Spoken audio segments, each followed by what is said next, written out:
ഏറ്റവും കൂടുതൽ അപകടം നടക്കുന്ന ഒരു സിഗ്നൽ ജംഗ്ഷനാണ് ഇത് തൃശ്ശൂരിൽ സേലം കന്യാകുമാരി ഹൈവേയിൽ നടത്തറ സിഗ്നൽ ജംഗ്ഷനാണ്. മണ്ണുത്തിക്ക് അടുത്തുള്ള നടത്തറ സിഗ്നൽ ജംഗ്ഷനാണ്.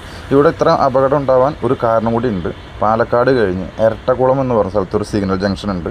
അത് കഴിഞ്ഞ് ഏകദേശം 35 കിലോമീറ്ററിന് ശേഷമാണ് ഈ സിഗ്നൽ വരുന്നത്.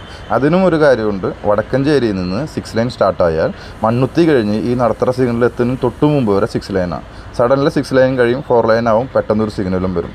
അപ്പോൾ രാത്രി കാലങ്ങളിൽ ഉറക്കൊളിച്ച് വണ്ടി ഓടിച്ചു വരുന്ന ഡ്രൈവർമാർ ഇത്രയും ദൂരം സിഗ്നലൊന്നുമില്ലാതെ വന്ന് സഡന റോഡ് വീതി കുറയും ഈ സിഗ്നൽ ജംഗ്ഷൻ വരും ചെയ്യുമ്പോൾ അതിന് പെട്ടെന്ന് അവർക്ക് കൺട്രോൾ ചെയ്യാൻ പറ്റാണ്ട് വരികയും അപകടം ഉണ്ടാവുകയും ചെയ്യുന്നു.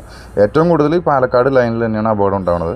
ഇന്നലെ മെയ് 17-ാം തീയതി ഇന്നലെ രാവിലെ കൂടി ഒരു ടാങ്കർ ലോറി ഒരു പിക്കപ്പുമായി കൂട്ടിയിടിച്ച് തല കീഴായി മറിഞ്ഞു കിടക്കുന്നുണ്ടായിരുന്നു. അപ്പോൾ ഈ സിഗ്നൽ ജംഗ്ഷൻ വഴി യാത്ര ചെയ്യുന്നവർക്ക് ഒരു പ്രത്യേക ശ്രദ്ധ ഉണ്ടായിരിക്കുന്നത് നല്ലതാണ്. പ്രത്യേകിച്ച് പാലക്കാട് ഭാഗത്തു നിന്ന് വരുന്ന വാഹനങ്ങൾ വളരെയധികം ശ്രദ്ധിക്കുന്നതാണ് ഞാൻ പറയുന്നത്. വളരെ അപകടം പിടിച്ച ഒരു സിഗ്നൽ ജംഗ്ഷനാണ് നടത്തറ സിഗ്നൽ ജംഗ്ഷൻ.